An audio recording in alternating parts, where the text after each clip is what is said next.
ሰላም ሰላም እንዴት ናችሁ?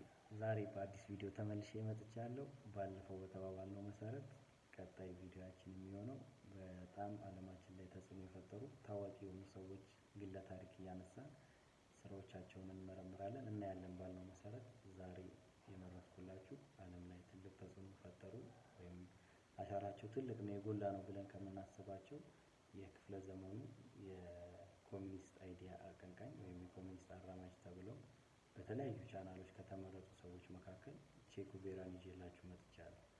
ቼ ጉቬራ እንደምታውቁት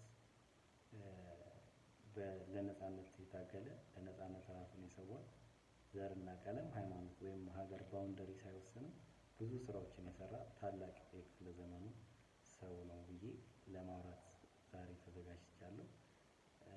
ቼ ጉቬራን ስናነሳ በዋነኝነት ነገር ያለበት ስለ ቼ ጉቬራ አርጀንቲና ውስጥ ተወልዶ እንዳደገና ቼ ጉቬራ የተሻለ ወይም አቅም አላቸው በኢኮኖሚ የተሻሉ ከሚባሉ ቤተሰቦች የተገኘ ሰው ነው። ይህም ሆኖ ግን ለጭቆኖች ለተጨቆኑ ወይም በኢኮኖሚ ደሃ ለሚላቸው ሰዎች ህይወቱን አሳልፎ የሰጠ ታላቅ የነጻነት ታጋይ ነው። ቼ ጉቬራ በአንድ ወቅት ከፊደል ካስትሮ እና ከራውል ካስትሮ ጋር ኪዩባ ውስጥ ተገናኝቶ የኩባን አብዮት አብረው መርተው ኩባን የማስተዳደር ከፍተኛ የመንግስት ስልጣን ተሰጥቶት በኃላፊነት የሰራ ነው። ይህም አልበቃ ብሎት የተለያዩ የላቲን አሜሪካ ሀገሮችን በሚጎበኝበት ሰዓት የታዘበው ከፍተኛ የሆኑ የኢኮኖሚም ሆነ ማህበራዊ ምስቅልቅሎችን አይቶ ያ መስተካከል አለበት። ይህንንም የሚያስተካክለው ኮሚኒዝም የተባለው አስተሳሰብ ነው። ያው እንደምታውቁት ኮሚኒዝም ደግሞ ሁሉም ሰው ሁለት ያለው አንዱን ይስጥ ወይም ደግሞ ይሄ ኮሚናል ወይም የጋራ የሚለውን ሲስተም መፍጠር ስለሆነ ቼ ጉቬራ ያንን ነገር በማቀንቀን ለተጨቆኑ ተገፉ ብሎ ለሚያስባቸው ሰዎች ከፍተኛ አስተዋጽኦ ያደረገ ነው። ቼ ጉቬራ ስልጣን ወይም ደግሞ ገንዘብ ሳያስፈልገው ወይም ዜጋ ወይም ባውንደሪ ሳይወስኑ ለዓለም ህዝቦች ነጻነት ታግለዋል ተብሎ የሚታሰብ ነው እና በአንድ ወቅት የሚገርማችሁ ነገር እዚህ ኢትዮጵያ ውስጥ የኛው ጋሽ ስብሐት ደራሲ ስብሐት ገብረ እግዚአብሔር ምን አለ? እኔ ከኢየሱስ ክርስቶስ በላይ ስብሐትን ቼ ጉቬራን አደንቀዋለሁ አለ። ለምንድን ነው? ኢየሱስ ክርስቶስ ነገ መነሳቱን ሲያውቅ ዛሬ ሞተ። ቼ ጉቬራ ግን እንደማይነሳ አንድ ህይወት እንዳለው እያወቀ ለህዝቦች ለማያውቃቸው ወይም ለኔ ነው ለማይላቸው ወይም ለስልጣን ወይም ለገንዘብ ሳይ ህይወቱን አሳልፎ ሰጠ ብሎ የተናገረበት ሁኔታ አለና እስቲ ይህን ያህል ስለ ቼ ጉቬራ ካልን ቀጣይ የቼ ጉቬራን ባዮግራፊ ከልጅነቱ ጓደኞቹ ታሪክ ማህደር ከሂስትሪ ቻናል ላይ ያገኘሁት አንድ የቼ ጉቬራ ባዮግራፊ አለ። እሱን እንድትከታተሉ ጋብዛለሁ። የዚህ ዩቲዩብ ቻናል ደንበኛ መሆናችሁን ወይም ቤተሰብ መሆናችሁን ቀጥሉ። አመሰግናለሁ።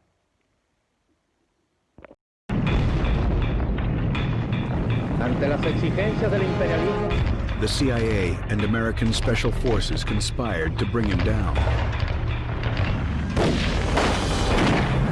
His death is shrouded in mystery, his body secretly buried in an unmarked grave.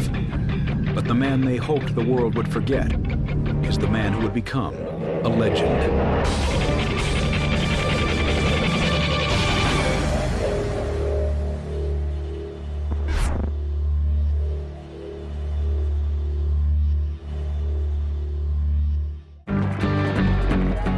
He's a man lionized by youth and revolutionaries around the world, the face on millions of t-shirts. But the real Che Guevara was not a two-dimensional image, but a complex man with an unwavering goal. Che described being a guerrilla as the highest form of humankind, someone who was prepared to sacrifice himself for an ideal. In his case, it was for the cause of Marxism-Leninism, the solution to mankind's ills, and the only way to turn around the world order from one dominated by Yankee capitalism. In author John Lee Anderson's best-selling biography, Che Guevara, A Revolutionary Life, he explores the man behind the myth.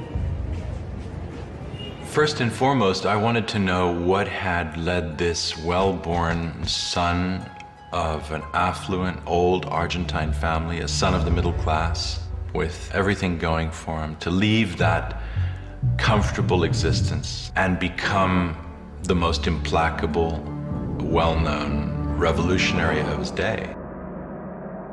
May 14, 1928.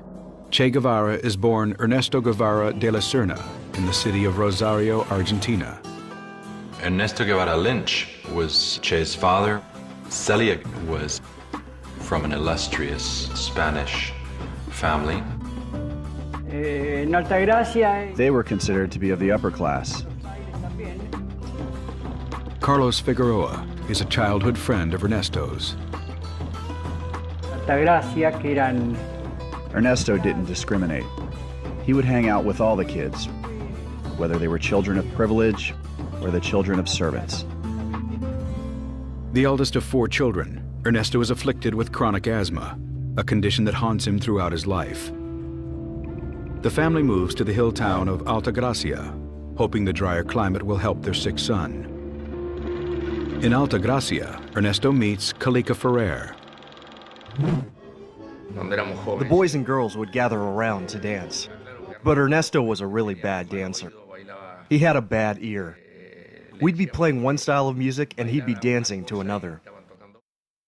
The adolescent Ernesto was known for being hypersexual. His first experience was with the family maid. He would try to seduce any woman of any shape, age, or appearance. One of Ernesto's more unusual traits is his lack of hygiene, which earns him the nickname Chancho, meaning pig in Spanish.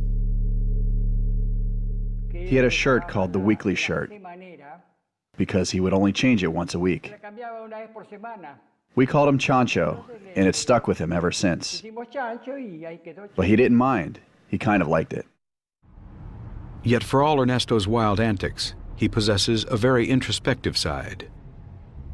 He was always searching for a kind of the meaning for life. He was more advanced than his peers. He read serious authors. Nehru and Gandhi and Steinbeck and Faulkner and Mussolini. He was a voracious reader. Though he enrolls in medical school, Ernesto's true education comes from the trips he takes through undeveloped Latin America. Alberto Granado was an older student. He proposed that the two take off for a journey by motorbike the length of Latin America. It was a quest to look beyond the privileged confines that were his birthright. Putting his medical degree on hold, Ernesto and Alberto head out on an old Norton motorbike nicknamed La Ponderosa II on January 4th, 1952. All we could see was the dust on the road ahead and ourselves on the bike, devouring kilometers in our flight northward.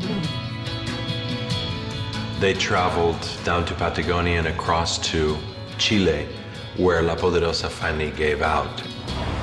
Ditching the bike, they travel on foot and hitch rides on the back of trucks, heading for the interior of Chile. They traveled up to see the world's greatest open-pit copper mine, Chuquicamata, which loomed large in the imaginations of Latin Americans at the time because it was US-owned and run. It was this notion of the kind of monstrous capitalist enterprise exploiting the local workers. American companies like Anaconda and Kencock monopolized Chile's mining industry. American companies went to Latin America for 2 reasons: cheap raw materials and cheap wages. To a young nationalist and a young idealist of the early 1950s, it would be very hard to look upon US policies as practiced in Latin America kindly. He saw something that he hadn't seen before. He saw the face of poverty. Ernesto, being who he was terribly bothered by what he had seen. From Chile, Ernesto and Alberto head to Peru and then continue on to Venezuela. After 7 months on the road, Alberto decides to stay in Venezuela, while Ernesto returns home to Buenos Aires to complete his last year at medical school with a new social conscience. All this wandering around, or America with a capital A, has changed me more than I thought. When he finished medical school, he said, "See, you thought I couldn't do it, but I graduated. So pack your bags, because we're going to be leaving soon." Ernesto and Calica head for Bolivia. Along the way, they meet other young travelers. They were students. They had invited us to see Guatemala. Ernesto is intrigued by the students' political fervor and the situation in Guatemala, where President Jacobo Arbenz is attempting to bring about a social revolution through land reform. Arbenz was intent on nationalizing the unused land of the major U.S. banana and fruit companies, particularly United Fruit.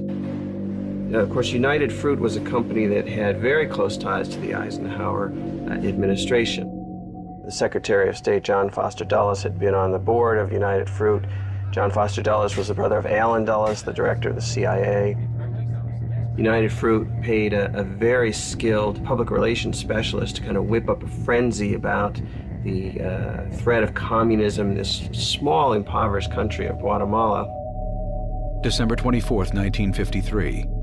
It is amid this charged atmosphere that Ernesto first arrives in Guatemala.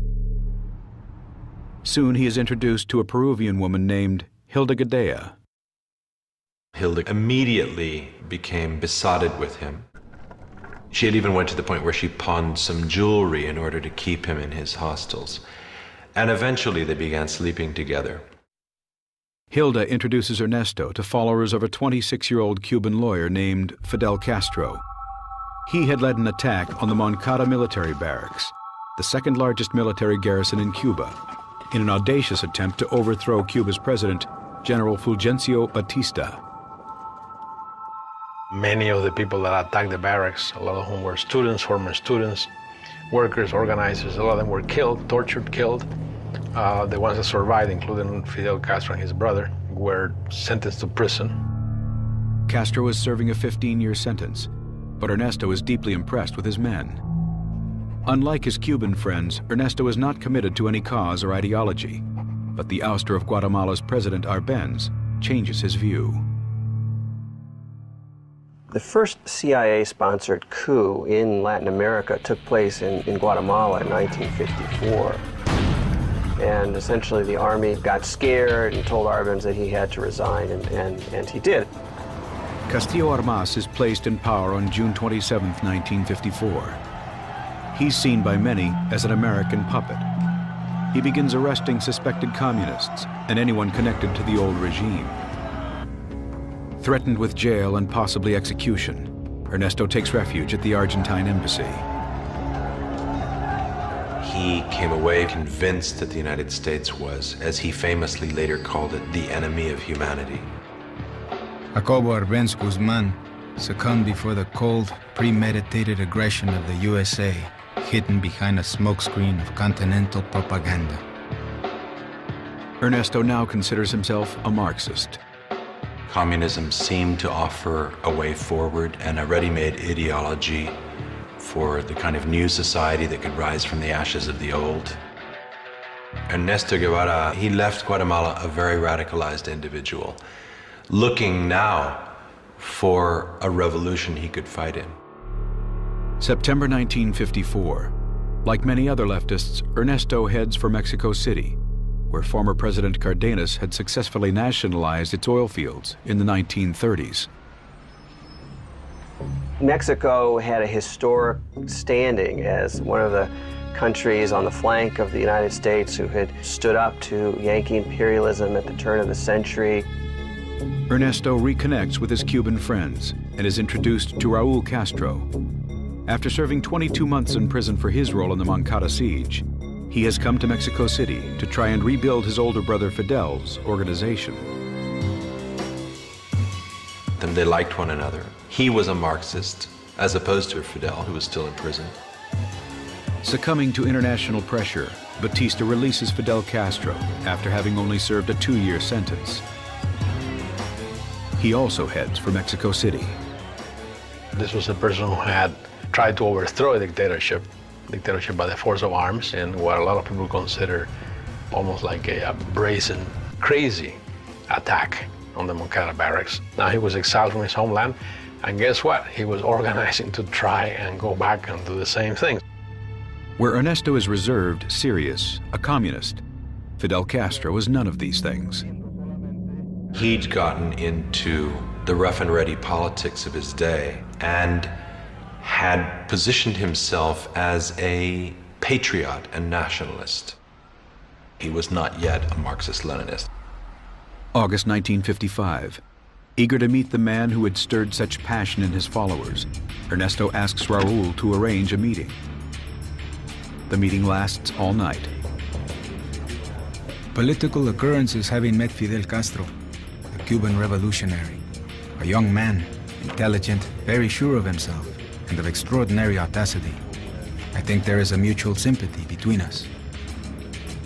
They share many of the same ambitions and the same nemesis, the United States. Ernesto is invited to join the July 26th movement, named after the date of the Moncada siege. The only non-Cuban in the group, he signs on as troop doctor and is given the nickname Che. Argentines say che when they talk to one another. It's an old term meaning, hey, you. And so they began calling him Che. Hilda had been left behind in Guatemala. She now joins Che. Hilda announced that she was pregnant, which came as a bit of a blow. But curiously, he decided to do the right thing, and he married her. Soon after the birth of his daughter Hildita, Che pours all his energy into the movement and the big push for Cuba. Almost immediately, he was off for long periods of time in a ranch outside Mexico City, where they trained militarily. He turned out to be one of the best shots in the group. But word soon gets out, and Che, along with Fidel Castro and most of the July 26 movement members in the city, are arrested and detained. They're in jail for a month.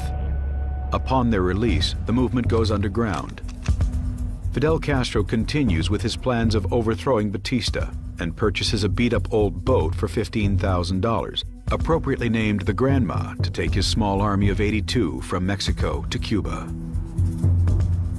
They anticipate a 5-day journey.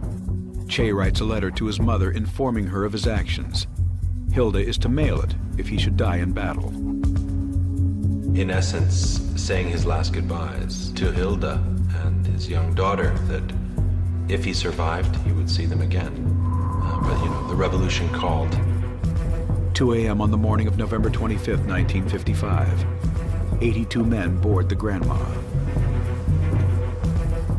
With our lights extinguished, we left the port of Tuxpan amid an infernal mess of men and all sorts of material.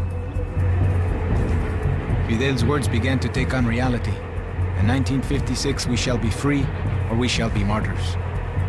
His cause was revolution in Latin America. The next objective was Cuba, to liberate Cuba. And he had ceased to call himself Ernesto Guevara. He had become Che.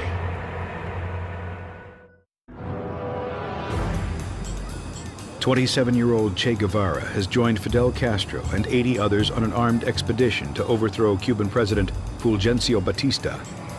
On November 25, 1955, the small army boards an old boat named the Grandma and heads for Havana.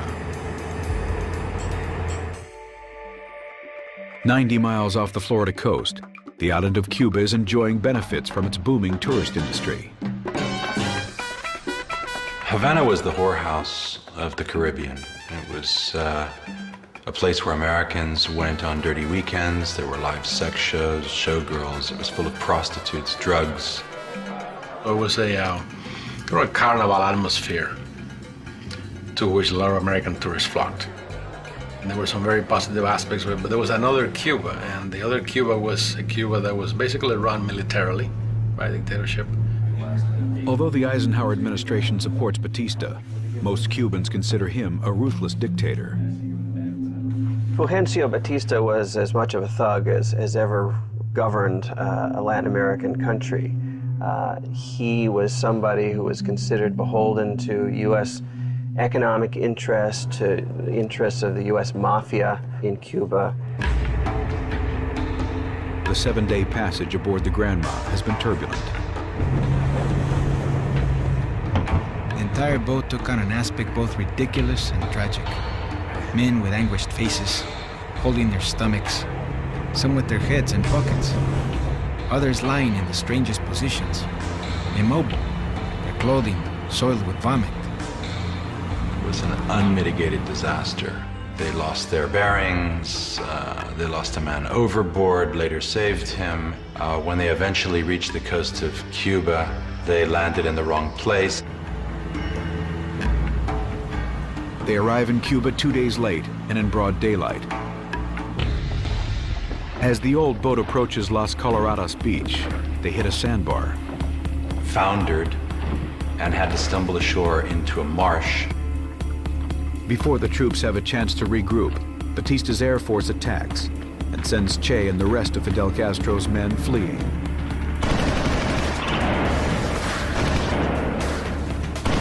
They're able to evade enemy forces for the next 3 days. But on December 5th, their luck runs out. In a matter of seconds, a hurricane of bullets.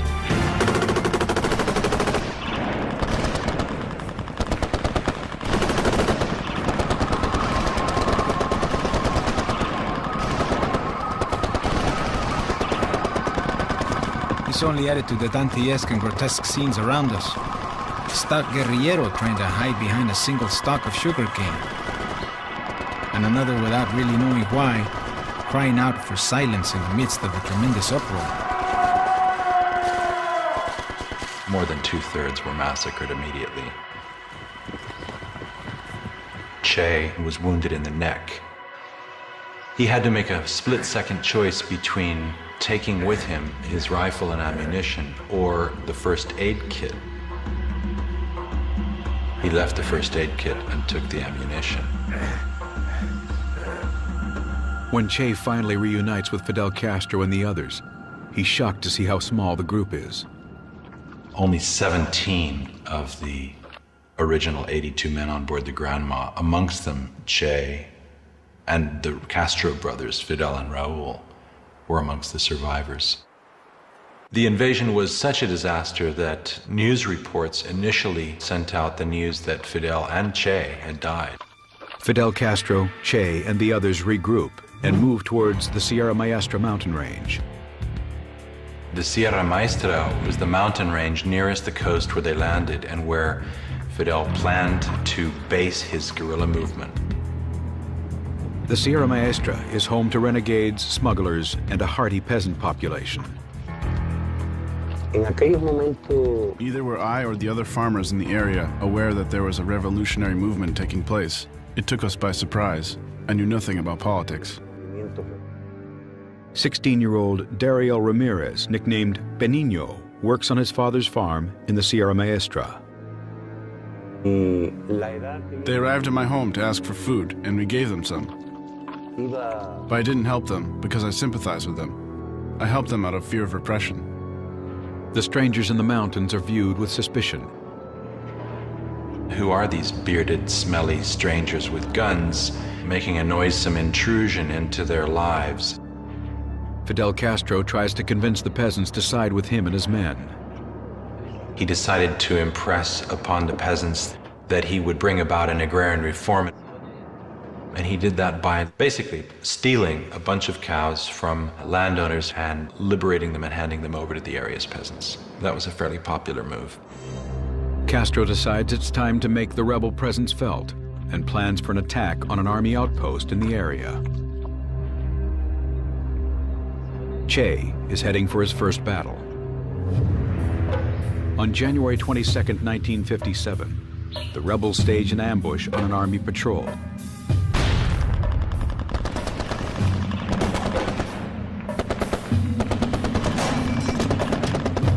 As the first shots ring out, Che is face to face with the enemy. shot him when he saw him drop. And he seemed to be gauging his own reactions to see how he felt about it. And he felt fine. He felt fine. The small group is now faced with having to execute one of their own. A traitor, a man called Eutimio Guerra, one of their first collaborators, was discovered to be a spy. Fidel sentenced this man to death.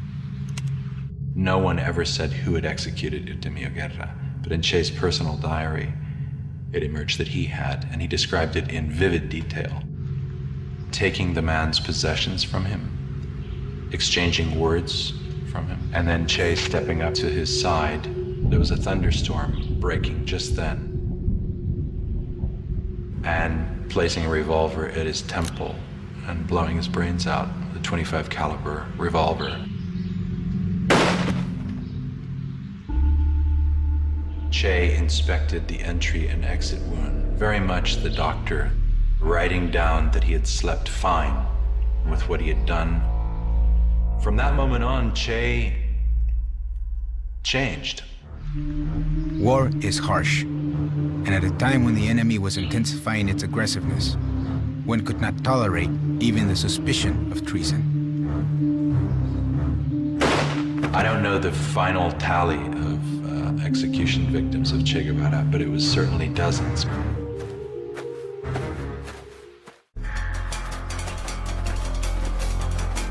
February 17, 1957.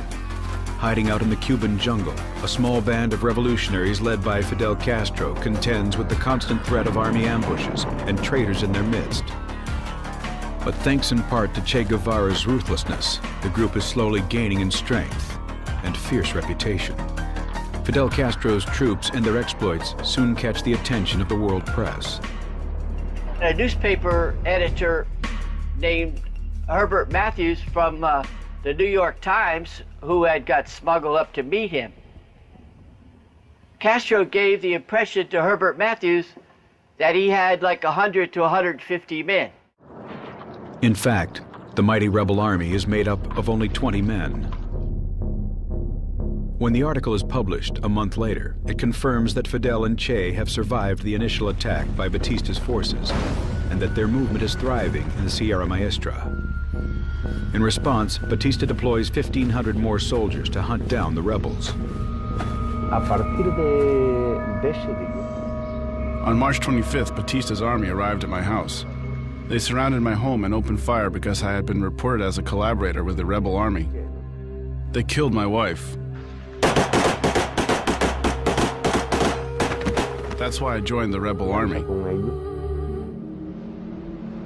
Meanwhile, July 26th urban members sign up reinforcements. One of the new city recruits is Chuck Ryan, a 19-year-old American attending high school at Guantanamo Bay, where his father works as a U.S. Marine Corps medic. We had a large society with the Cubans. We were all friends, and we went to their weddings and their baptisms and things like that.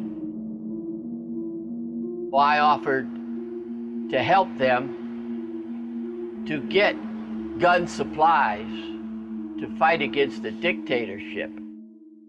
Soon, Chuck and two other teenagers from Guantanamo are invited to join the rebels. So we talked about it and settled a few things and left letters for our parents. The American teens, along with 50 other new recruits, are taken into the Sierra Maestra. One of the first people they meet is Che. I think that the real reason they said Che was those men that we came with, many of them were very ill because it took us 30 hours of walking to get up those hills with those packs. There are other American volunteers. One of them is 18-year-old Don Saldini. Whole rebel army, including Fidel, Che, Raul, and my group, was estimated to consist of 300 men. Life within the rebel camp is not easy. I had no soles on my boots. We ate when we could. Sometimes we didn't have water. We marched for a couple of 100 miles over the mountains. I was plagued with dysentery and what have you.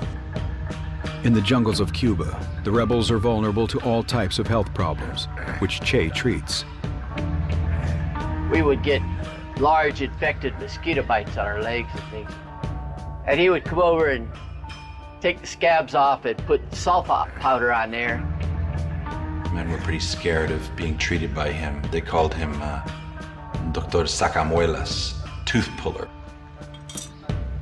He was pretty rough. He was not known for his delicacy. Along with his doctor's duties, Che proves himself repeatedly on the battlefield. It's been said, in more hands-on fashion than Fidel. Che was a true model in front of us. While Fidel looked for a place of refuge to hide himself, Che was bare-chested. He always rushed to the front lines during battles. His willingness to confront death, to take life, to risk his own life, came together to form a charisma that was highly unusual and which gave him an almost legendary reputation. And he emerged as a man which others feared and also respected and admired. Seeing how well Che conducts himself in battle, Fidel promotes him to commandant on July 12, 1957, and gives him his first military command of 75 men, known as Column Number 4. The vanity which we all have in us made me the proudest man in the world that day. There were those who fell under his leadership and charisma, and particularly very young boys, you have to call them, 15, 16-year-olds. Some of them were runaways who became his disciples, and they became known as Los Cachorros del Che, Che's cubs. He was everything to them, an older brother, a father, a guerrilla leader, an instructor, very much the ideologue. He gave them literacy lessons. He wanted them to read and write. Others do their best not to attract his attention. He could punish someone for 3 to 6 days without food for something minor. This character and furious discipline of his makes me believe it was fear that we had of him. We feared that he would impose upon us a punishment. By October, Che has a new base in La Mesa. With this freedom, Che starts to organize the area, starting an armory, bakery, butcher shop, and even a newspaper called El Cubano Libre. By February 1958, they are broadcasting messages on their own radio station, Radio Rebelde. Not all the guerrillas know they are fighting a communist revolution. If Fidel had told us that it was a communist movement, all of the recruits would have abandoned him, for sure. There was a lot of concern about Castro's power and rhetoric and who he was. He was a bit of a mystery at that time. The CIA and the U.S. military continued to give Batista weapons. The Sierra Maestra swarms with Batista's troops, yet the rebels maintain the upper hand, having gained enormous support from the local population. Batista's army was on the ropes, and it was to Che that Fidel looked to take the war to the north. After 18 months in the Sierras, it's time to expand the war to the other parts of Cuba. Che Guevara and his column marched 370 miles to Las Villas province, strategically positioned near Santa Clara, Cuba's fourth largest city, just 4 hours from Havana. In late 1958 that he met Aleida March. She was a supporter of the July 26 movement. Aleida had smuggled weapons and messages from the cities to Che's camp. But on one such mission, her cover is blown. She ended up staying in the mountains and joining Che. And in the course of the coming weeks, as they left the Escambray to do battle against Batista's army in the towns around Santa Clara, they became lovers. Meanwhile, the guerrilla war intensifies.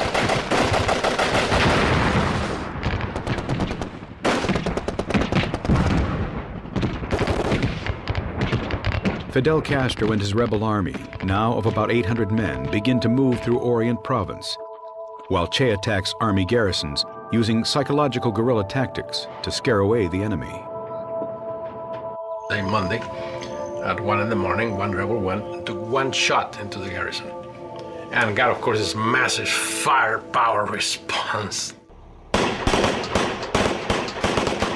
Then went home or went to sleep or went to do something else.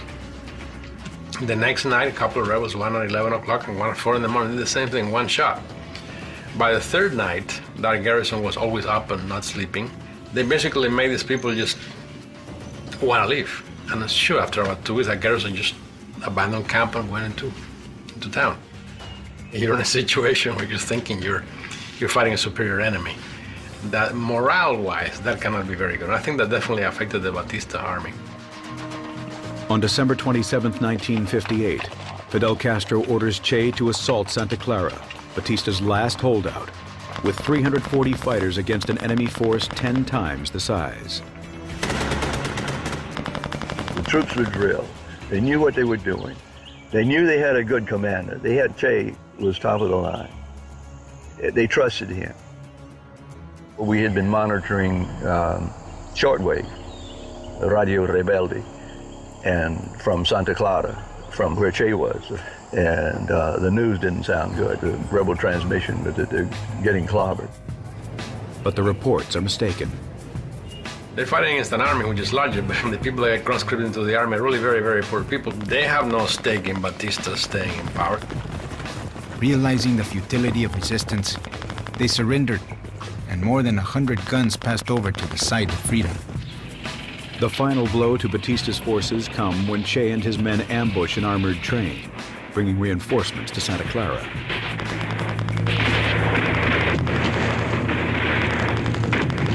On December 31st, 1958, Batista fled Havana with his entourage and several millions of dollars in cash.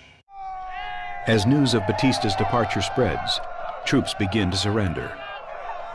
Fidel ordered Che to march on Havana from Santa Clara, while he himself made a more leisurely victory parade the length of the island. 32-year-old Fidel Castro and his rebel army arrive in Havana on January 8, 1959. Today, all eyes, those of the powerful oppressors and those of the hopeful, are fixed on us. Che's dream is for a united socialist Latin America, a new world order that will not sit well with the United States. To attain it, Che will spread revolution across the continent. But first, more blood will be shed.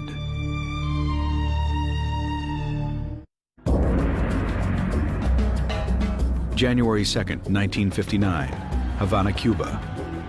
After a 2-year hit-and-run war against the forces of Cuban President Fulgencio Batista, a guerrilla force led by Fidel Castro and Che Guevara has now gained control over Cuba. In Havana, it will be Che's job to keep the new revolutionary government in power by targeting and purging any opposition. As Cuban President Fulgencio Batista flees in defeat, Fidel Castro and his rebel army make a triumphant entry into Havana.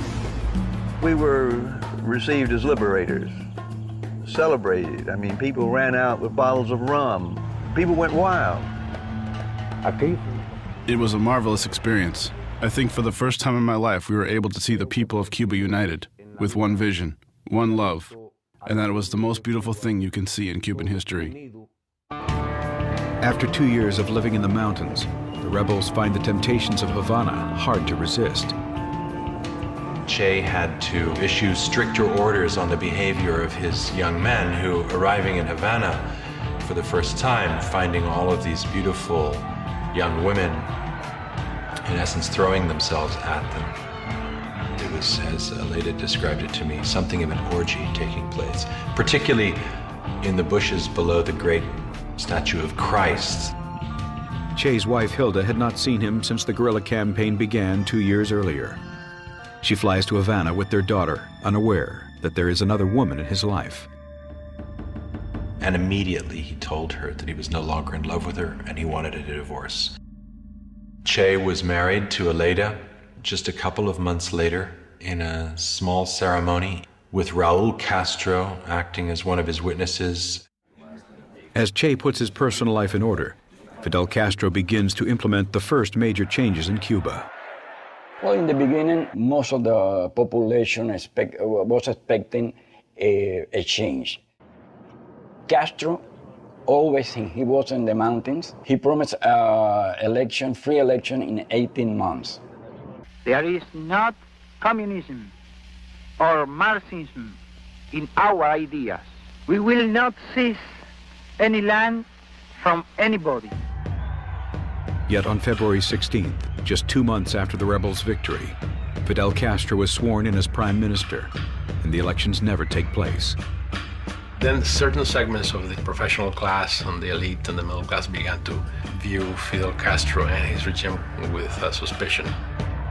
There was a debate that started almost from the day Castro took power about whether he was a communist or not. And part of this debate focused on Che Guevara, who obviously did get on the radar screen pretty quickly of the CIA. Fearing that an alliance with the known communists could jeopardize his position, Fidel Castro keeps Che at a distance. He ordered Che to take over the La Cabaña fortress, which is an old colonial garrison overlooking Havana Harbor and the city. That was where the war criminals were tried. Che orders executions of those found guilty. In essence, carrying on with what he had been doing in the war. Summary trials for torturers, for men accused of war crimes, and carrying out their firing squad executions in La Cabaña. The American guerrilla Neil McCauley had spent several months with the rebels and helped train the soldiers. He is approached by the commander of the firing squad on its first round of executions. I said, look, this is a matter for Cubans. You guys do it. And he said, no, but look, they make a mess of it. We need somebody who's at least going to hit the mark. I was prevailed upon. I did. I didn't mind. I mean, I'm glad to shoot these guys. And so I walked out there. I took command of the firing squad. I directed them against him. And I mean, this time, killed him. And then the next guy who came up, I took that one too.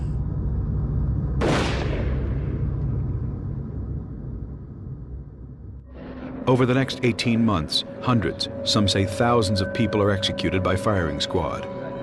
The killings help cement Che's terrifying reputation. Both of them, they are killers, they are murderers. Castro has killed thousands of people, and Che Guevara has killed thousands of people too. So Che was a devil. Along with the guilty, some claim that many innocent men are also executed. That's the reason why a lot of people hate him so much, because he caused so many families to grieve. Were innocents killed? Possibly. I don't know of any particularly. What this did, though, is it showed that Fidel meant business. Don't mess with the revolution. Cuba's a dangerous place. As Che continues with the war tribunals, the same questions in the United States regarding the new regime are being asked across the globe by Soviet Premier Nikita Khrushchev. My father asked intelligence, KGB, his political analyst, who are these guys? They was answered that one Central American dictator replaced another Central American dictator. For sure, they're pro-United States, and maybe they're agent of CIA. It was no idea that they can be socialism. Realizing he has to appease U.S. concerns, Fidel Castro travels to Washington on April 15, 1959. Military dictator. That is why we are not agree with communism. He met with Vice President Nixon, claimed famously to the American press that he was not a Marxist, denied it, and said he was a democratic humanist. Fidel, at least in those initial months, kept everyone guessing. But behind the scenes, Fidel Castro had already aligned with Cuba's Communist Party. It'll always be an open question whether Fidel became a Marxist himself because of pragmatic opportunity or evolved over time. There is no doubt Fidel Castro is influenced by Che's ideological convictions. Che was vital in being a sounding board and an advisor to Fidel during the key years in the Sierra when he built up his role as the revolutionary strongman and also in turning him leftward. Fidel Castro shares Che's ideology and determination in changing the course of Cuba. secretly, he had Che and some of his more radical colleagues meeting and privately drafting the outlines of the future communist state of Cuba. The government begins to prepare for Cuba's agrarian reform law, which calls for the seizure of private property. But before the plan is implemented, Che is sent overseas. So to American spies watching Cuba, and even a lot of Cubans, they thought that, Fidel has marginalized Che. He's gotten that radical out of the way. June 12, 1959. Che leaves Cuba to visit Asia, Africa, and Europe, and makes his first contacts with the Soviet Union. He offers them a deal the U.S. had rejected to buy several million tons of Cuban sugar. It was the rule of the Cold War, even that you don't think that these people will be your allies or your friends. But if they're trying to do something negative to your enemy, you have to help them. The Soviets agree to buy what the Americans won't. They need weapons, so Soviet Union started to sell their old Soviet tanks and some fighters, airplanes. The Soviets also supply them with oil, which U.S.-owned refineries in Cuba refuse to process. Che had a public face and a clandestine existence, which was understood and encouraged by Fidel. And rewarded by him. Che is given an important new role in the Cuban government as head of the Industrialization Department and is appointed president of Cuba's National Bank. He showed his disdain for the mercantile world and money by merely signing the Cuban bank bills. Che. To me, it was an insult to the Cuban people when he signed the first currency, and he signed Che Guevara. That was an insult. The capitalist structure of Cuba is coming to an end. Castro, he decreased the standard of living, so instead of making richer everybody, he made poor everybody. Fidel Castro signs an agrarian reform bill, and on May 7, 1959, the first seizures of large agricultural land holdings are made. The people, they start to see the reality, what's coming on.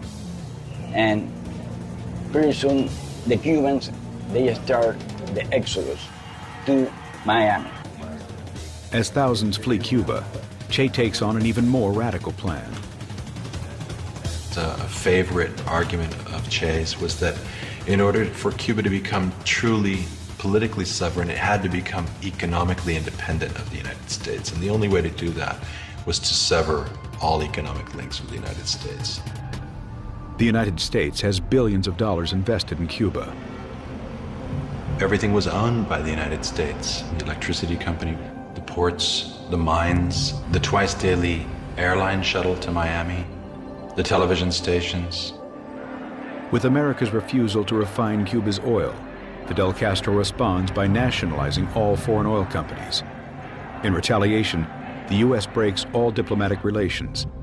Less than 10 months later, all U.S.-owned companies are seized. Washington fights back and announces a trade embargo on all exports to Cuba. As tensions rise with the U.S., in Cuba, any opposition to the regime is viewed as counter-revolutionary and a crime. Even the practice of religion is frowned upon. Several dozen Catholic priests are expelled from the island. Over a Bible, they promise to fight until we had Cuba free or until death. And mainly the founders of that organization, my organization, they die in front of the firing squad. The killings were terrible, everywhere. I didn't want to live under a regime like that, and my wife didn't want to. As thousands flee Cuba, the stage for confrontation with the United States is set. Fidel Castro's revolutionary government can no longer be tolerated. Frankly, he's uncontrollable. That was the key. We cannot control him. you see the clear CIA memoranda saying Fidel Castro has to be eliminated and the Cuban Revolution has to be rolled back, and we need to go forward with a plan to overthrow the Castro government. As Che Guevara's vision for a socialist Cuba becomes a reality, President Eisenhower meets behind closed doors. The time for action has come.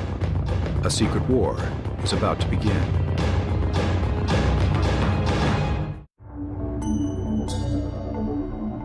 Within a year of Fidel Castro coming to power, the capitalist economy in Cuba has crumbled. Che Guevara is directly involved in seizing land. Foreign interests are nationalized. Thousands of Cubans are leaving. Relations with the U.S. sour, and Cuba sets its sights on the Soviet Union. America takes action. A plan has been presented to President Eisenhower, and he signs it. A covert operations program to invade Cuba goes forward. The U.S. responded to the radicalization in Cuba by building up its biggest ever CIA base in Miami, recruiting thousands of Cuban exiles to work for it. One of the CIA's recruits was a young man called Felix Rodriguez. Born and raised in Cuba, Felix's family fled to Miami after Fidel Castro came to power.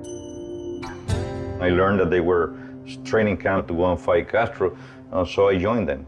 And I was then 18. The Cuban exiles train in Guatemala under the direction of the CIA, and a smaller group is sent into Cuba. Our team infiltrated Cuba before the invasion to work with the resistance. Back in the United States, John F. Kennedy is sworn into office on January 3rd, 1961. At the very first meeting, the CIA director for the Western Hemisphere said, unless you eliminate Fidel Castro, Raul Castro, and Che Guevara as part of this plan, you are never going to win. This is going to be one long, drawn-out affair. Kennedy agrees.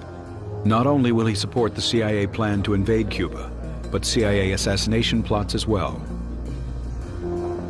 So, in August of 1960, a very high CIA official named Richard Bissell authorized the CIA to create poison pills that would then be sent to mafia contacts inside Cuba and somehow put in Fidel's food.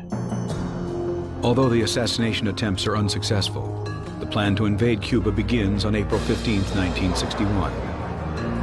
It was in the course of the fighting that Fidel finally showed his true colors and announced that he was socialist, Marxist-Leninist, that the regime henceforth was going to be allied to the Soviet Union.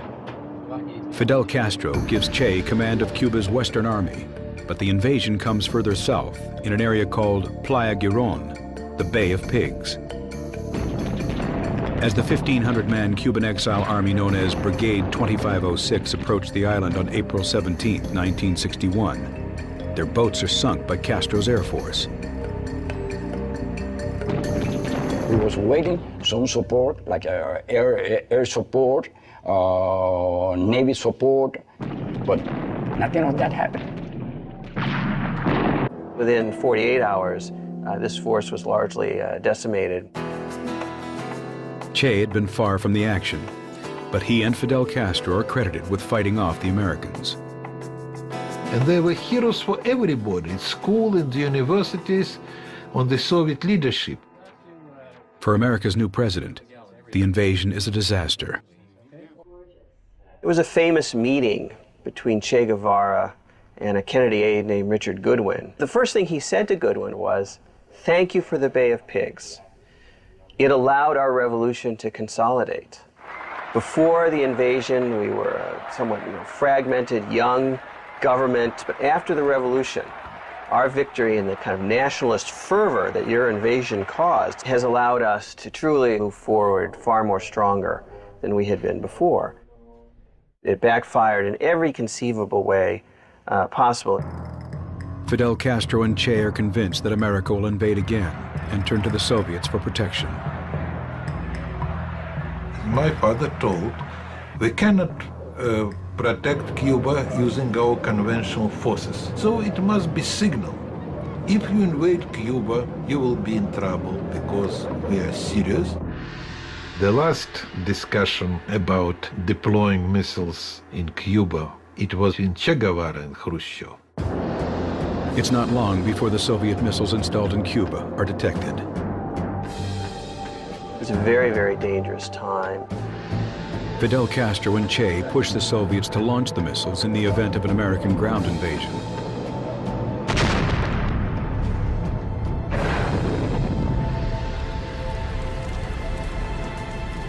Castro was so aggressive that Khrushchev totally cut him out of the loop on these negotiations. Without consulting Castro or Che, Khrushchev makes a deal with Kennedy. American would never invade Cuba. We will take our missiles out. To Fidel Castro and Che, it is an act of absolute betrayal. I mean, it was Che who was the first Cuban official face-to-face with a Soviet official to kind of basically read the Soviets the riot act. Disillusioned with the Soviets, Che realizes he has to establish other strong left-wing partnerships. He finds what he's looking for in China. You have the extreme revolutionaries, Maoist, and Che Guevara, he belonged to this extreme. Che is impressed by Mao Zedong's plans to take China from an agrarian society to a modern communist one. Che wants to do the same for Cuba. He has an ideal vision of the new socialist man, one who contributes for the greater good, not personal profit. Now, in our Cuba, work is acquiring a new meaning and is done with a new joy. The idea was to create a new man who was willing to sacrifice himself on behalf of others, to build a socialist paradise through hard work and dedication. He very often even slept in his office. And even famous visitors remark finding him there, sometimes asleep on the floor. He instituted a volunteer labor program whereby on his only free day he would go off to cut cane himself. He urges his colleagues to do the same. He became renowned in Havana as a bit of a party pooper. His wife Aleida and their 4 kids are also subjected to his rigid ideology. He was austere and severe at home. He refused to let his wife Aleida have the benefits of his ministry car. She had to take the bus. If she was given a gift by a foreign dignitary, she had to return them. Che also has other more adventurous campaigns in mind. Che wanted to focus much more on international revolution. So he began to revive his hopes of extending the socialist revolution to other parts of Latin America as a way to create breathing space, open up a new lung for Cuba in the hemisphere. He began to be seen increasingly by the Soviets as a kind of dangerous radical who was pro-Chinese. They were critical of him with Fidel.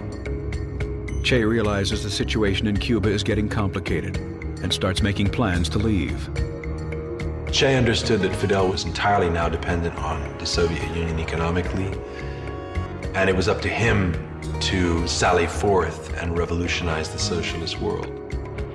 To succeed, he will have to confront the Soviets, risk his relationship with Fidel Castro, and put himself on the front lines.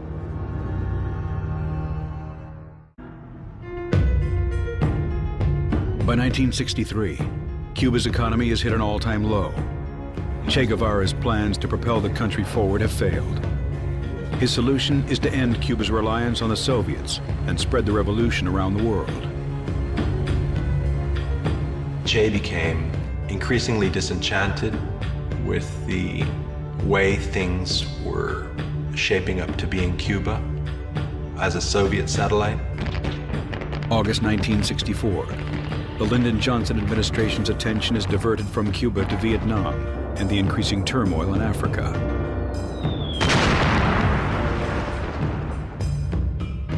The Cubans also have their eyes on Africa, particularly on what had been the former Belgian Congo.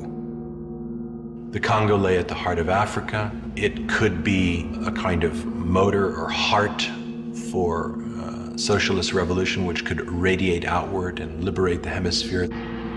President Kasavubu's government, backed by the CIA, fights a rebel group called the Congolese National Liberation Movement.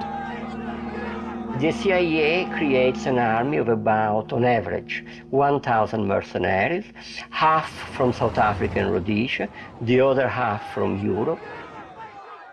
And the Cubans felt that they should go and support the forces who were fighting the United States-backed groups. The impression Che Guevara got was of a revolt that was still very strong and with very committed leaders. With the Congo in mind as a place ripe for revolution, Che heads to New York and the country he has for so long despised. He came to the United States in December of 1964 and addressed the United Nations. Total de los artefactos termonucleares y apoyamos la celebración de una conferencia de todos los países del mundo para llevar a cabo estas aspiraciones de los pueblos. Wearing the green fatigues of the revolution, he criticizes the U.S. involvement in Vietnam and the conflict in the Congo. Next, an appearance on Face the Nation. Che continues to the North African city of Algiers, where he makes a speech openly criticizing the Soviet Union. Che, in essence, broke his sword with the Soviets.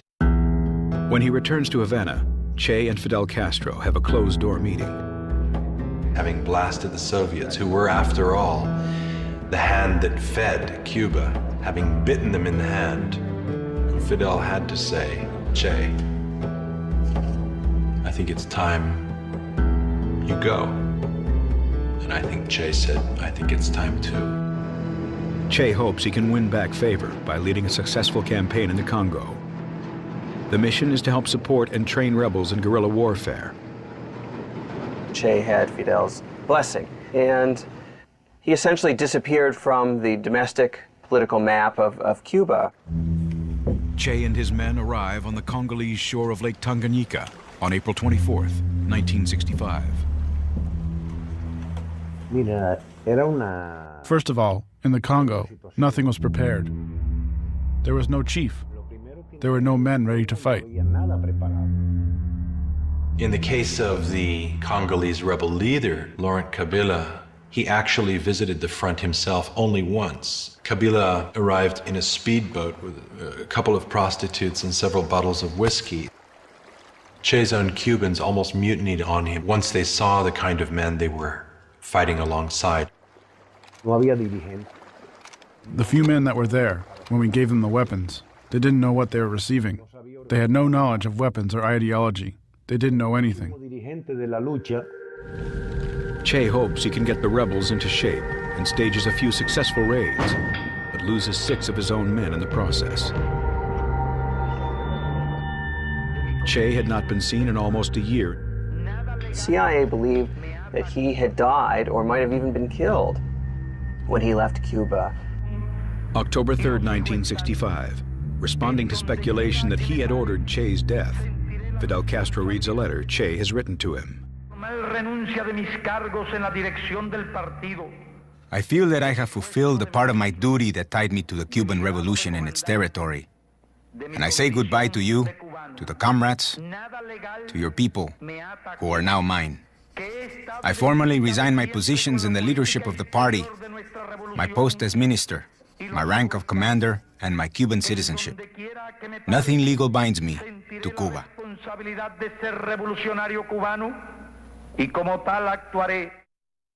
Che had not expected the letter to be read publicly. The day that Fidel read that letter is when we found out about it. It was a very difficult moment. He was neither the Cuban nor African leader. Che himself was going through a very dark period. While there, he received the news that his mother had died. He was very close to his mother, and that was really hard on him. He had turned into a withdrawn man. He didn't talk. He was always alone, sitting on a tree trunk. He was in a bad mood and he spoke very little with us.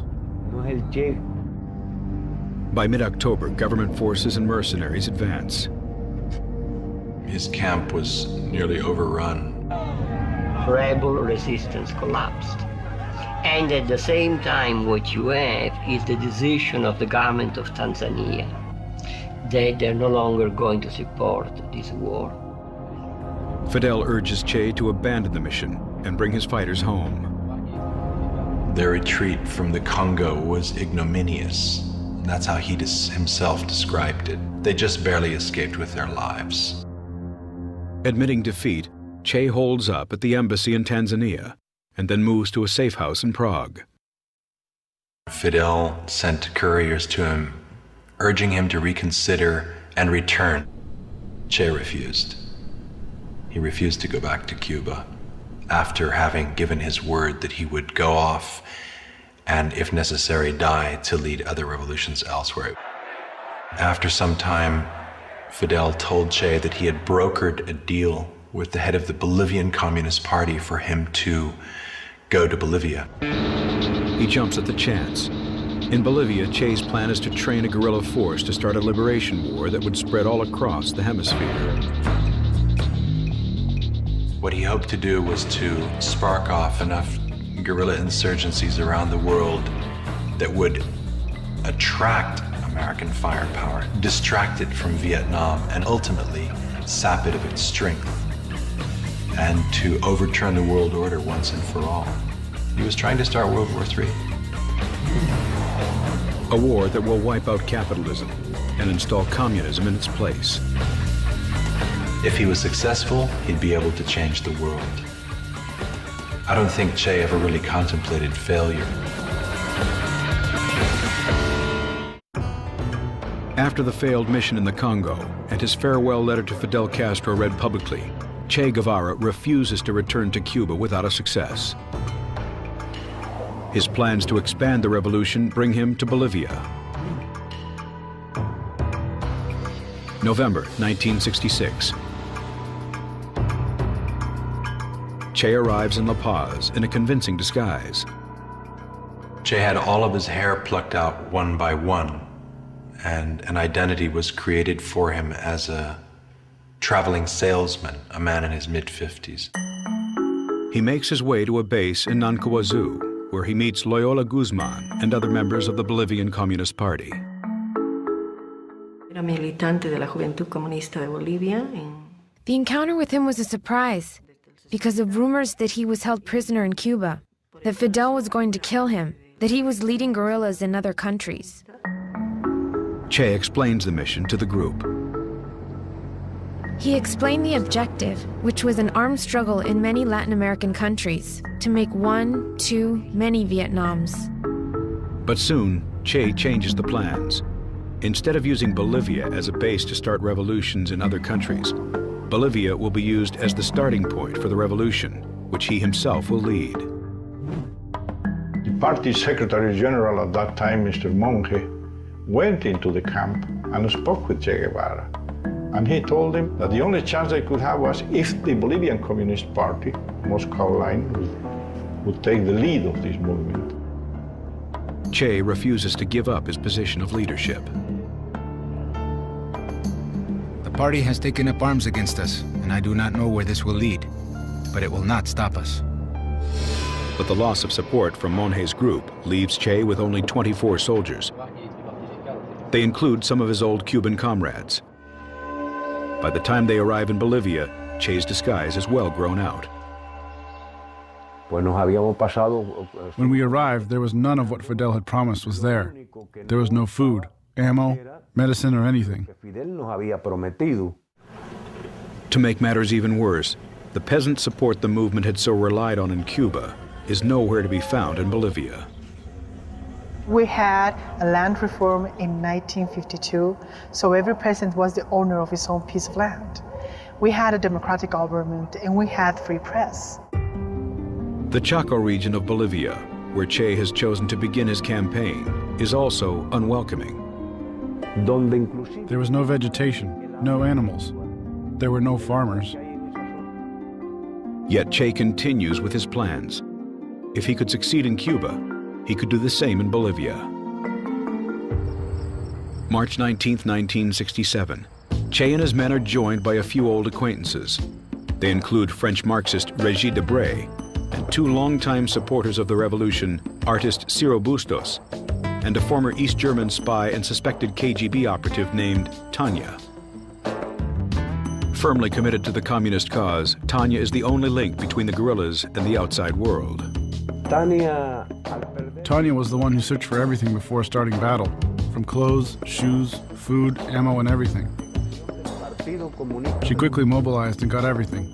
She reached the highest levels of the Bolivian government. But on one trip to the jungles, her cover is blown. Tanya is forced to stay with the guerrillas, but for some, the conditions are too difficult. The first informations came from deserters, but that confirmed the information about foreigners in the region, armed and with the intentions of creating a guerrilla force. The army sends a patrol of 40 men into the area. And that patrol was ambushed by the guerrillas. And on the 10th of April, we had another two ambushes. Two patrols were ambushed again by the guerrillas. Che decides to split the group in two. A rebel leader named Joaquin will take the rear guard, while Che joins the vanguard. He instructs Regis Debray and Ciro Bustos to try to get a message out to Fidel Castro. In their attempt to do so, they're captured and taken prisoner by Bolivian armed forces. Sergeant Miguel Arroyo interrogates them. Bustos practically spoke voluntarily because he was very worried. We gave him food and he talked. Bustos drew images of the Cuban guerrillas without naming them. And that's when they were able to see Guevara's profile, with the beard and his pipe. Regis Debray confirms Che's identity.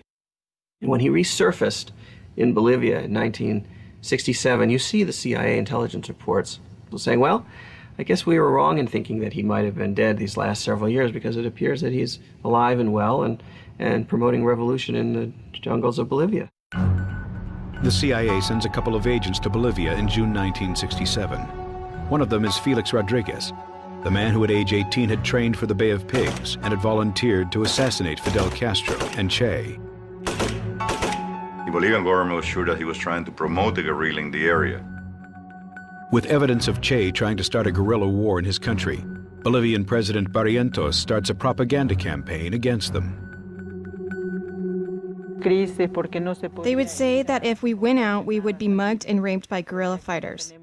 That's what would be rumored.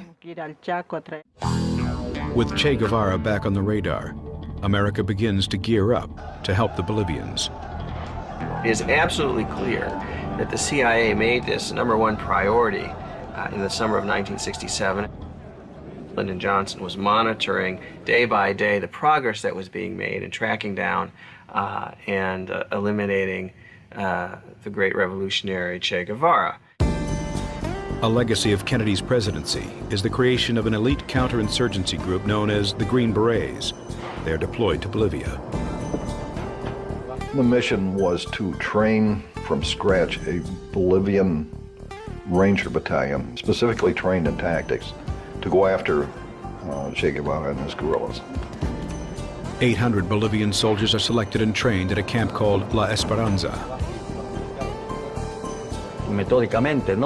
We were like kids in a toy store, practicing with real war munitions, particularly machine guns, rifles, hand grenades, rockets. They were willing students, they were enthusiastic. They turned out to be good soldiers.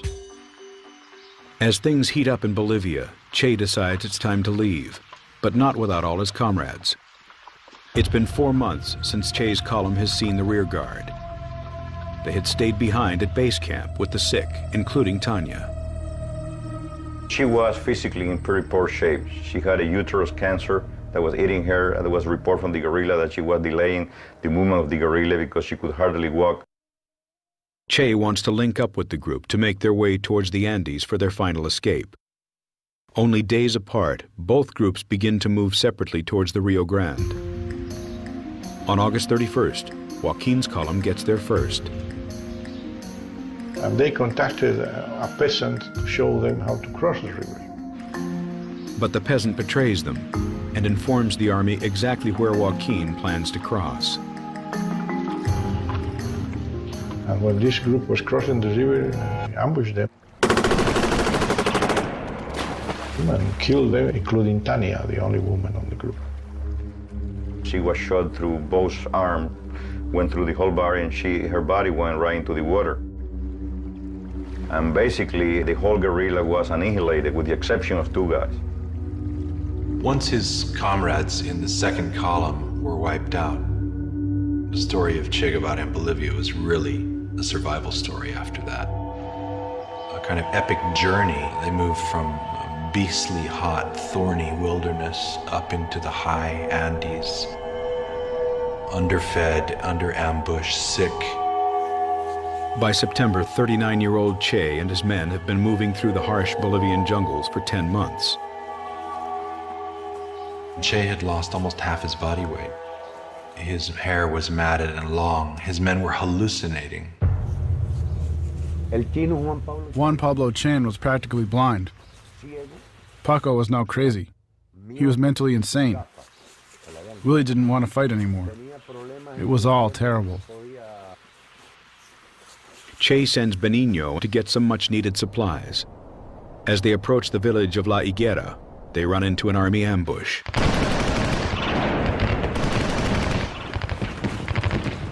We automatically went from 22 men to 17.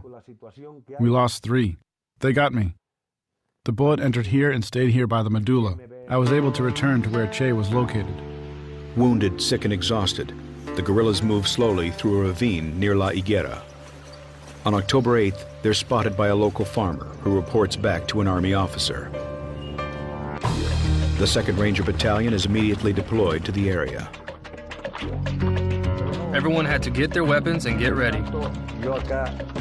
One of the columns was so large that it had 650 soldiers transporting during the night. So I got about 70 men with me and went down to La Higuera and from there to the ravine.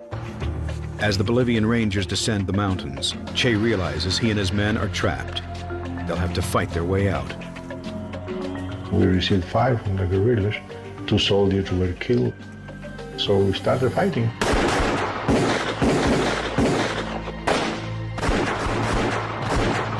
The guerrillas are clearly outnumbered. Some of the guerrillas were killed. Che himself was wounded, and his rifle was literally shot out of his hand. He was incapable of firing it. A Bolivian guerrilla named Willie comes to his aid, trying to lead him to safety. I had 2 soldiers for security about 15 meters up. They had seen these 2 guys trying to get out of the ravine, coming slowly, and they waited. They were right up to them. The 2 guerrillas have nowhere to run. One thing that caught my attention was he was carrying a small pan with 6 eggs. He was very careful with these 6 eggs, probably because he was going to his food for the next days. No? So I asked him, "Who are you?" And he said to me, "Look, I am Che, and I'm worth more alive than dead." It has taken an army to catch him, but Che Guevara has finally been caught. The Bolivians are hungry for blood, yet the only ones who can save him are the ones who Che hates the most.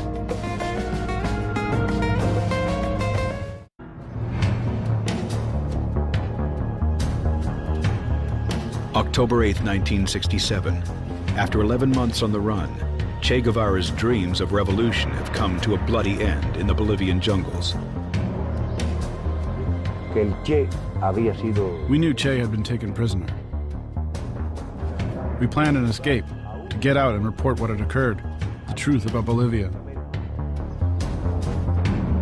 With most of his men dead, Che and Willie, a rebel soldier, are escorted out of the ravine. I gave him a soldier to lean on, and he walked all the way. It's an arduous hike. It takes several hours, and they took him to La Higuera, where he was placed in the little mud-walled schoolhouse there. They had put Che in the place where I worked, and they guarded him in a very responsible manner. Curious, local school teacher Julia Cortez asks to see the prisoner in her classroom. He was an extraordinarily handsome man. He wasn't the man depicted to us. Black, ugly, evil. His eyebrows, his nose, his mouth, all of his features were perfect. I then went to my home and brought back a small bowl of soup, which I brought to his cell. No one stopped me from doing so. He drank it with pleasure and thanked me. He said it was worth gold. Captain Gary Prado also speaks to Che. I asked him, why didn't you give up a few weeks ago? Why didn't you just disband your guerrilla? Where would I go, he said. And that was his real drama. He had no place to go. Back in Valle Grande, CIA agent Felix Rodriguez and the other Bolivian commanders received the news. That evening we celebrated. I bought a couple of bottles of scotch and they celebrated. The next day, Felix Rodriguez and Bolivian Colonel Zenteno arrive in La Higuera. As you enter the room here on the left side, he was tied down in the floor, and in front of him was the dead body of 2 Cubans. He has lost. He looks like a beggar. You feel sorry, pity the way he looked. I mean, he was a total disaster. Colonel Zenteno tries to question Che. Colonel Centeno was the one who did the talking. I just stood there with the other officer, and he started asking questions to Che, and Che would not answer him.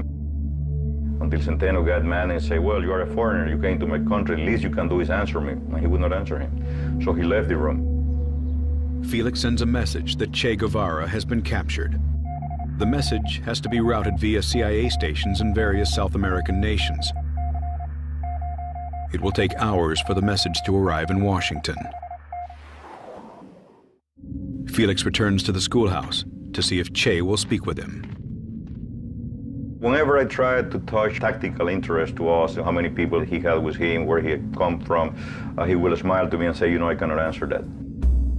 A lot of time, to be honest with you, I was not even paying attention to what he was saying. My mind was running the image that I have seen him so many times next to Mao Zedong and the Soviet leaders and the uniform and the way he looked at that point in time. I mean, it was quite a striking situation, a unique situation, really. Felix takes Che outside and poses with him for a photograph. And at that point in time, I felt that, you know, his life was going to be spared. A short time later, gunshots ring out from the schoolhouse. I thought they had shot Che. So I run back, I open the door, and he looked at me, I look at him, and then I run to the next door, and then I saw Willie, who was, you know, just dying at that point in time. And then the soldier who shot him told me, the Capitan, he tried to escape, which is ridiculous. I mean, he received order to execute him. Later that morning, a message comes in from Bolivian High Command in La Paz to the highest-ranking officer on site. Colonel Centeno was in the field, all the captains were with him, and there were only 2 lieutenants and myself. I had the rank of captain in La Higuera, so they called me. The Bolivians had a numbered code. We knew from advance that 500 was Che, 600 was dead, and 700 was to keep him alive. So I asked them to repeat it, that they confirmed there was 500, 600 from the High Command, and that's where I received the order 500, 600. Colonel Zenteno returns to La Higuera. Felix talks to him about reversing the order. Colonel, there are orders from your command to eliminate the prisoner. The order from my government is to try to keep him alive at all costs, and we have helicopters and mobility to move him out of here to Panama. But the Bolivians won't back down. Che is too much of a liability. They want him dead. Very early, we heard the radio news that Che had been captured and that he was dead. Felix is approached by Julia Cortez, the school teacher. Julia Cortez came to where I was and said, mi Capitan, when are you going to shoot him? He said, Senora, why do you say that? She showed me the radio and said, the radio is giving the information that he already died from combat wounds. So at that point in time, I thought there was no point in waiting any longer. With no word from Washington and Bolivia's president demanding Che's death, Felix decides to proceed with the execution order. It was their decision, their war, and he attacked their country. So it was their responsibility, and I should not interfere with that and let history continue its course.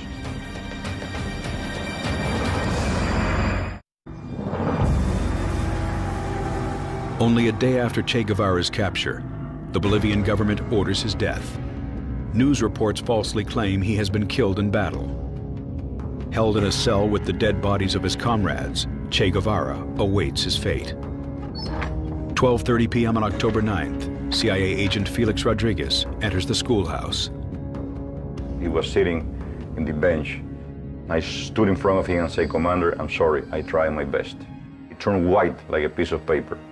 But he composed himself and said, "It's better this way. I should have never been captured alive." And I asked him, if I can send a message, do you want anything for your family? And then he changed and said, "And if you can, tell my wife to remarry and try to be happy." Che stood up. He thought that Rodriguez was going to kill him then and there. Felix told me that he then embraced Che as a gesture to a kind of noble enemy, said goodbye, left the room. Rodriguez went out and asked for volunteers. Mario Turan, a young sergeant, steps forward. Came to where he was because I knew he was to be executioner and said, "Look, don't shoot from here up, shoot from here down because he's supposed to die from combat wound." Turan enters the cell, ready to execute the rebel leader. When he sees Teran entering the room, he knows that this is the man that's going to kill him. You know when you look into your murderer's eyes. He knows he's about to die. When Teran came in, he said, "Shoot, coward, you're only going to kill a man. In other words, you're not going to kill my ideas." Teran fired several bursts into Che, and the first seemed to hit his arm. Che fell on the ground and bit his hand hard to avoid crying out. And then Teran finished him off with another burst, something like 9 bullets that entered his body. The fatal bullet entered his thorax, and he asphyxiated on his own blood. Captain Gary Prado and Captain Celso Torrelio came down, and we all came into the room. And then Gary Prado said, "Mi Capitan, I think we have finished with the guerrilla in Latin America." He wasn't even put in the helicopter, he was just tied to it. I saw it with my very own eyes. He was tied on with a rope. Before the helicopter leaves, a priest steps forward. He gave the last benediction. He's the man who is an atheist, who doesn't believe in God, and he did receive the benediction of the Catholic Church. Che's body is flown to the local hospital in Valle Grande. People from miles around come to view the body. One of them is local portrait photographer Rene Kadima.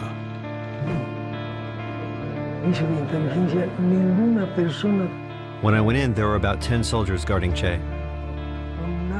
I got on top of the washer to get a good angle, kneeled a bit, and took one of the best pictures circulating the world, I'm told.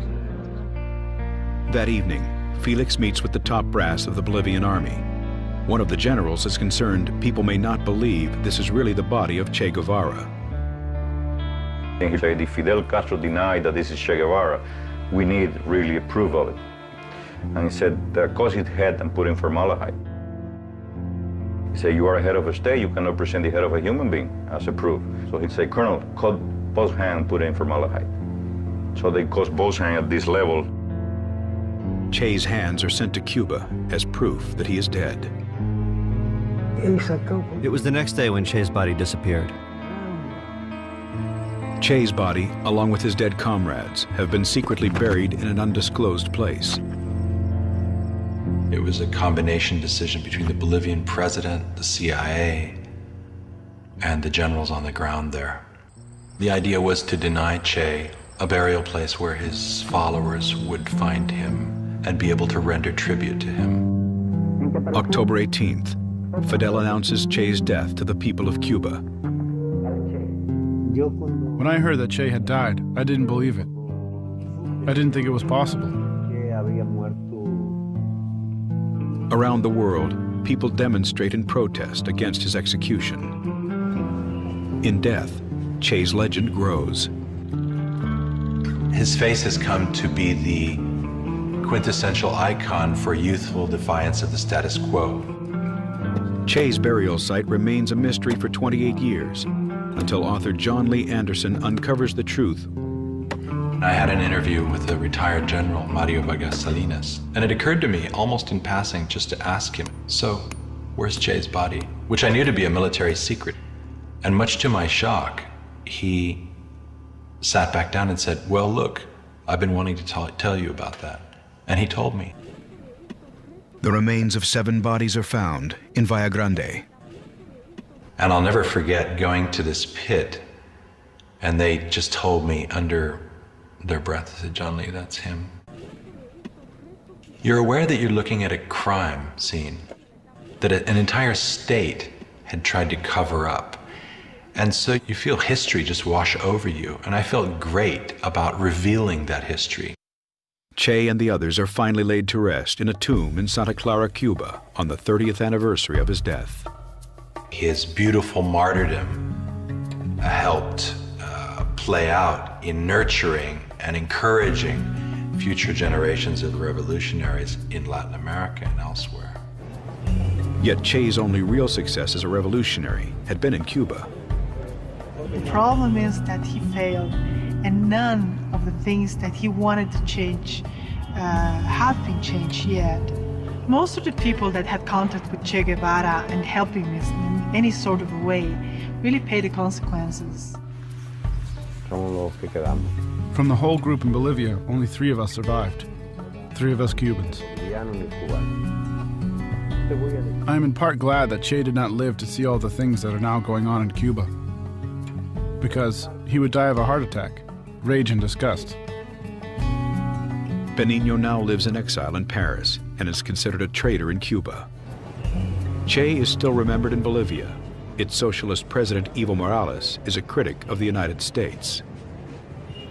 If we had a Che Guevara today, we would easily be undergoing huge transformations. His principles for life, sovereignty, for Latin America, for the people, it is these principles that we share and take with us as we go forward. Now is when we need a Che. Not so much for the armed force, but for the defense of humanity. Nobody talks about guerrilla warfare anymore today. It's all terrorism. It's not Che Guevara, it's Osama bin Laden and people like him. Che was almost a purist. He didn't agree with terrorism. There were no car bombs in Che's world of war. There were no suicide bombers. There was the idea of noble sacrifice. In the end, Che was a paradox, both someone whose social indignation and passion I can empathize with and understand, but someone whose cold logic at times and whose rhetoric, and sometimes whose actions, I found terrifying. Someone whose aspirations were to change the world and who tried but ultimately failed.